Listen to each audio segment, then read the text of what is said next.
무엇을 믿고 의지합니까? 라는 말씀의 제목으로 함께 하겠습니다. 오늘 말씀이 무엇을 믿고 의지합니까? 사람은 저마다 믿는 구석이 있지요. 의지할 때가 있어야만이 마음의 안정을 찾습니다. 삶의 여유를 느낄 수가 있지요. 원래 사람은 혼자서는 살 수 없는 존재로 지음을 받았습니다. 하나님께서 사람이 혼자 사는 것이 좋지 않음을 아시고 돕는 배필을 만드신 이유가 그렇습니다.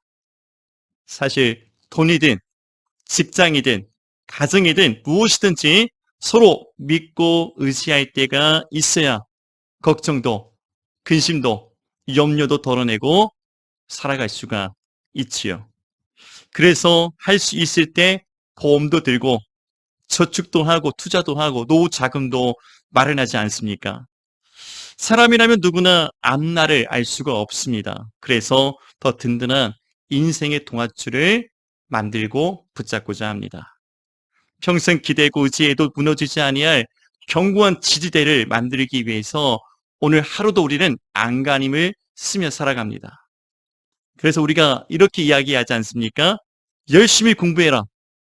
공부해서 남주냐 그렇게 이야기합니다.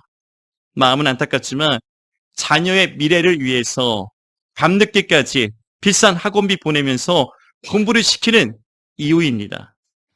우리가 남보다 두세 배 더 열심히 일하며 살아가는 이유가 다 그렇지 않습니까? 보다 더 안정된 행복한 삶을 위해서 그렇게 하는 것입니다. 그렇다면 지금까지 준비한 가장 안전한 인생 대책은 무엇입니까? 무엇을 얼만큼 준비하셨습니까? 무엇을 믿고 의지하고 있습니까? 본문에서 이스라엘과 블레셋 간의 전쟁이 일어났습니다. 사사시대 전반에 걸쳐서 이스라엘과 블레셋 간의 전쟁은 끊이지 않았어요. 지리적으로 인접한 탓에 추수 때가 되면 블레셋은 수탈을 위해서 이스라엘을 침략을 했습니다. 더 중요한 것은 하나님께서 이 전쟁을 주관하셨다는 것입니다. 만일 이스라엘이 하나님을 찾고 의지하면 그들의 땅에 평안을 주셨지만은 그들이 하나님을 떠나고 죄악을 행하면 블레셋을 일으키셔서 그들을 심판하시는 도구로 삼으셨다는 것입니다. 그동안에 열심히 일하고 모은 추수한 모든 것을 블레셋이 들어와서 다 빼앗아 갔습니다. 그러니 이스라엘은 하나님을 찾을 수밖에 없게 되는 것입니다. 자신들이 믿고 의지할 데가 없어지니까 그때서야 하나님밖에 없다고 찾는 것입니다. 하나님이 그래서 그렇게 만드셨습니다. 그것이 택하신 이스라엘을 위한 하나님의 사랑이요 베푸시는 은혜라는 것입니다. 이렇게 해서 다시 이스라엘과 블레셋 간의 전쟁이 일어났다는 것은 하나님께서 이스라엘의 죄악을 심판하시겠다는 의미가 있습니다. 첫째, 우리는 무엇을 믿고 의지하고 있습니까? 이스라엘은 자신들의 힘을 의지했습니다. 본문 1절, 2절 말씀을 함께 보시겠습니다. 사무엘의 말이 온 이스라엘에 전파되니라. 이스라엘은 나가서 블레셋 사람들과 싸우려고 예베넷을 곁에 진치고 블레셋 사람들은 아벡에 진쳤더니 블레셋 사람들이 이스라엘에 대하여 전열을 벌이니라. 그 둘이 싸우다가 이스라엘이 블레셋 사람들 앞에서 패하여 그들에게 전쟁에서 죽임을 당한 군사가 4,000명 가량이라. 타락한 인간은 하나님보다 자신들의 힘을 더 의지하려는 죄의 성향이 있습니다. 인간이 범죄하기 전에는 하나님만 의지하고 하나님의 사랑 안에서 안식과 행복을 누렸습니다. 그런데 범죄한 이후 인간의 모습은 어떻습니까? 더 자신들의 힘을 의지하고 과시하고 교만하기 시작했어요. 그 결과 노아의 홍수 심판이 있었고 노아의 홍수 이후에 인간의 모습 또한 더 높은 바벨탑을 쌓고 하나님을 대적해 왔습니다. 그것이 죄악된 인간의 역사라는 것입니다. 그런 인간의 죄악 속에도 하나님의 구속의 사랑이 끊어지지 아니하고 멈추지 않았다는 것을 성경은 우리에게 말씀하고 있습니다. 그 이야기가 오늘 본문의 말씀입니다. 1절에 사무엘의 말이 온 이스라엘에 전파가 되니 하나님은 이스라엘을 심판하시되 하나님의 구속의 사랑을 보이시기 위해서 한 사람 사무엘을 선지자로 세우셨어요. 하나님은 사무엘에게 말씀하시고 사무엘은 그 말씀을 받아서 전파하자 온 이스라엘이 사무엘을 하나님의 선지자로 여겼습니다. 당시 사무엘이 살았던 시대를 사사시대라 말하는데 사사시대를 두 가지로 정의할 수가 있습니다. 첫째는 각자 자기의 소견에 옳은 대로 행하였던 시대이고, 둘째는 여호와의 말씀이 희귀하고 이상이 흔히 보이지 않았던 시대라는 것입니다. 이런 시대 속에서 사무엘이 태어났고 성장했고 하나님의 음성을 듣고 말씀을 전하였습니다. 그렇게 사람들이 사무엘이 전하는 하나님의 말씀에 귀를 기울이게 되었습니다. 문제는 바로 이 시점에서 이스라엘에 다시 전쟁이 일어났다는 것이죠. 말씀이 들리지 않던 시대에 이제 사무엘을 통해서 하나님이 다시 말씀하시는 그때 동시에 하나님은 블레셋을 일으키셔서 전쟁이 일어나게 하신 것입니다. 블레셋이 시작한 전쟁 같아 보이지만은 실상은 하나님께서 일으키신 전쟁이라는 것입니다. 왜 그렇게 하셨을까요? 그것은 말씀을 통해서 그들의 죄악을 깨닫게 하시되 전쟁을 통해서 그들의 죄악을 심판하셨기 때문입니다. 하나님은 말씀하시되 회개하지 않는 죄악에 대해서 반드시 심판하십니다. 지금도 마찬가지입니다. 여러분이나 저나 하나님께서 말씀하시되 회개하지 않는 죄에 대해서 하나님은 심판하십니다. 그래서 말씀을 듣고 죄를 먼저 회개하는 것이 하나님의 은혜인 것이죠. 말씀을 들으면서도 죄를 회개하지 않을 때, 완고함으로 하나님을 맞서게 될 때 하나님은 반드시 우리의 죄를 찾으시고 심판하십니다. 시편 39편 11절에 주께서 죄악을 책망하사 사람을 징계하실 때, 사무엘하 7장 14절에도 만일 죄를 범하면 내가 사람 막대기와 인생 책찍으로 징계하려니와, 하나님은 먼저 말씀하시되 회개하지 않은 죄에 대해서 사람 막대기와 인생 채찍으로 우리의 길을 인도하십니다. 예수님은 우리의 죄악을 대신해서 징계를 받으셨지요. 이사야 53장 5절의 말씀과 같이 그가 찔림은 우리의 허물 때문이요 그가 상함은 우리의 죄악 때문이라. 그가 징계를 받음으로 우리는 평안을 누리고 그가 채찍에 맞음으로 우리는 나음을 받았도다. 아멘. 하나님은 우리의 죄악을 징계하시지만 우리의 모든 죄악을 하나님의 아들이신 예수님께 맡기셨어요. 그러므로 우리가 아직 죄인 되었을 때 그리스도께서 우리를 위하여 죽으심으로 하나님께서 우리에 대한 자기의 사랑을 확증하셨느니라. 우리는 마땅히 나의 죄에 대해서 징계를 받지만은 하나님의 아들이신 예수님은 우리 모두의 죄를 담당하시고 십자가에서 죽으셨습니다.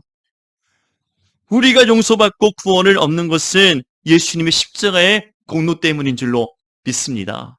아멘. 블레셋이 다시 전쟁을 일으켰습니다. 하나님께서 이 전쟁을 주관하고 계셨어요. 2절입니다.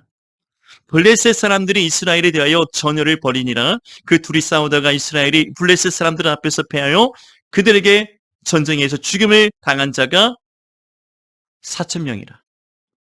그런데 이스라엘이 예상치 못한 일이 일어났습니다. 이스라엘이 전쟁에서 완패한 것이지요. 더구나 많은 사상자가 나왔습니다. 몇 명입니까? 4,000명가량이라. 많지 않은 군대의 수에서 4,000명이 죽임을 당했다는 것은요, 굉장히 치명타지요. 전쟁에서 죽임을 당한 군사가 4,000명가량이라. 그렇다면 왜 이 같은 결과가 나왔을까요? 도대체 문제가 무엇이었을까요? 바로 자신들의 힘을 의지하고 싸웠기 때문입니다. 지금 이스라엘이 어떤 상황입니까? 하나님을 떠나서 우상을 숭배하고 그들의 취향으로 말미암아 하나님의 심판을 당하고 있잖아요. 하나님의 심판을 받고 있던 상황 아닙니까? 오히려 하나님 앞에 엎드려서 회개하고 도움을 구하기는커녕 자신만만하게 싸워 이기려 했으니 그들이 전쟁에서 패배할 수밖에 없었다는 것입니다. 적당한 패배가 아니라 완패를 당한 거예요. 블레셋 사람들은 몇 명이 죽었나 알 수 없지만은 이스라엘 군사가 4천 명이 죽었습니다. 바로 주객이 전도가 된 것입니다. 앞뒤가 바뀐 것이죠. 그들의 상황 인식이 잘못된 것입니다. 하나님이 원하신 것은 이 전쟁을 눈앞에 두고서 그들이 두려워서 하나님 앞에 엎드려 회개하고 도움을 구하는 것이었습니다. 그러나 그들은 이미 알 수 없는 승리에 취해서 자신들의 힘만 믿고 나갔다가 이 전쟁에서 완패한 것입니다. 이스라엘 백성이 가나안 땅에 들어가서 여리고성 점령을 할 때는 하나님 말씀에 순종하며 기도하면서 이 전쟁을 했습니다. 하나님께서 여리고성을 무너뜨려 주셨죠. 반면에 자신만만하게 작은 성이었던 아이성을 침략하고 공략할 때는 그들이 자신의 힘을 의지하고 나갔다가 완전히 완패하고 돌아오지 않았습니까? 유다왕 여호사밧은 모압 자손과 암몬 자손이 여호사밧을 치기 위해서 전쟁을 일으켰을 때 그들과 싸울 힘이 있었음에도 불구하고 여호사밧은 두려워하며 하나님께 낯을 향하고 엎드려 간구했습니다. 온 유다 백성에게 금식을 선포하고 유다의 모든 백성을 모여서 하나님의 도우심을 구하며 간구했습니다. 그때 하나님께서 이스라엘을 위해서 싸우심으로 그 많던 적들이 스스로 죽이고 죽이다가 단 한 명도 살아서 돌아간 자가 없었다는 것입니다. 아멘. 우리 인생을 위해서, 우리 가정을 위해서, 우리 자녀들을 위해서 하나님이 싸우시면 우리는 반드시 인생에 승리하여 하나님께 영광을 돌리게 되는 것입니다. 아멘. 둘째, 우리는 무엇을 믿고 의지합니까? 이스라엘은 잘못된 신앙을 의지했습니다. 3절, 4절입니다. 백성이 진영으로 돌아오매 이스라엘 장로들이 이르되 여호와께서 어찌하여 우리에게 오늘 블레셋 사람들 앞에서 패하게 하셨는고 여호와의 언약궤를 실로에서 우리에게로 가져다가 우리 중에 있게 하여 그것으로 우리를 우리 원수들의 손에서 구원하게 하자 하니 이에 백성이 실로의 사람을 보내어 그룹 사이에 계신 만군의 여호와의 언약궤를 거기서 가져왔고 엘리의 두 아들 홈리와 비나스는 하나님의 언약궤와 함께 거기에 있었더라. 이스라엘은 이 전쟁에서 패배한 첫 번째 원인을 하나님의 탓으로 돌렸다는 것입니다. 여호와께서 어찌하여 우리에게 오늘 블레셋 사람들 앞에서 패하게 하셨는가? 평소에는 하나님을 찾지도 않다가 무슨 일만 나면 하나님을 탓하고 원망하는 사람들이 있지요. 일이 잘 되면 내 공으로 돌리고 일이 잘못되면 하나님의 탓으로 돌리는 사람들이 있습니다. 이것이 잘못된 신앙입니다. 이스라엘은 전쟁에 나가면서 나름의 하나님의 도우심을 기대했던 것 같습니다. 쉽게 말해서 그냥 기대하고 있었다는 거예요. 막연히 우리가 전쟁에 나가니까 하나님이 도와주시겠지 하는 막연한 기대심을 갖고 전쟁에 나갔던 것입니다. 종종 우리도 이렇게 생각을 합니다. 내가 하나님을 믿는데 예배도 참석하고 헌금도 하고 봉사도 하는데 하나님께서 그래도 좀 도와주시겠지. 그렇게 막연히 기대했다가 큰 좌절과 낭패를 경험한 적이 있지 않습니까? 이것이 잘못된 신앙이라는 것입니다. 하나님을 막연히 기대하는 것과 온전히 믿는 것은 완연히 다릅니다. 나는 하나님을 막연히 기대하며 살아가고 있습니까? 하나님을 온전히 믿고 있습니까? 우리의 노력도 노력이지만은 하나님을 전심으로 구하지 않고 얻은 결과는 결코 복이 될 수 없습니다. 막연한 기대감으로 하나님의 도우심을 구하다가 넘어질 것이 아니라 모든 일에 하나님을 전심으로 구하고 믿고 의지할 수 있는 우리 모두가 되시기를 주님의 이름으로 축복합니다. 그야말로 블레셋과의 첫 번째 전쟁에서 이스라엘은 크게 패배했습니다. 요즘 말로 하면 멘붕에 빠졌다는 것입니다. 그래도 하나님을 기대하고 나갔는데 왜 전쟁에서 패했을까? 그들은 고민하고 고민을 하다가 이렇게 결정을 내렸습니다. 3절입니다. 여호와의 언약궤를 실로에서 우리에게로 가져다가 우리 중에 있게 하여 그것으로 우리를 우리 원수들의 손에서 구원하게 하자 하니, 그들이 찾은 두 번째 패배의 원인은 무엇이냐면 여호와의 언약궤가 전장에 없었다는 거예요. 전쟁의 패배 원인을 언약궤가 없었다는 헛된 망상에서 찾았던 것입니다. 여러분, 문제는 여호와 하나님을 찾은 것이 아니라 언약궤 자체만을 찾고 의지했다는 것이죠. 여러분, 하나님께서 언약궤 그룹 사이에 임재하여 계실 때 그 언약궤가 하나님의 임재와 영광을 상징하는 것이지 언약궤 자체가 하나님 존재가 될 수가 없는 것입니다. 이스라엘은 마치 언약궤를 승리의 아이콘, 부적같이 생각했던 것입니다. 예를 들어서 교회 종탁과 예배당 전면에 걸려있는 십자가 자체에 어떤 능력이 있습니까? 십자가는 나 같은 죄인을 향하신 하나님의 사랑을, 예수님의 죽으심과 그 구원하심을 우리에게 상징적으로 보여주는 것이지, 결코 십자가 그 자체가 구원의 능력이 있거나 우리에게 구원을 주는 것이 아닙니다. 결코 십자가는 신앙의 대상이 될 수가 없지요. 그런데 어떤 사람들은 십자가를 몸의 부적같이 여기고 예배당에 걸린 십자가를 마치 신성시에 바라보게 됩니다. 그것은 잘못된 신앙입니다. 그 십자가에 달리신 예수님을 생각하고 감사함으로, 믿음으로 바라봐야죠. 십자가 자체를 무슨 구원의 능력으로 삼고 우리가 의지하는 것은 잘못된 것입니다.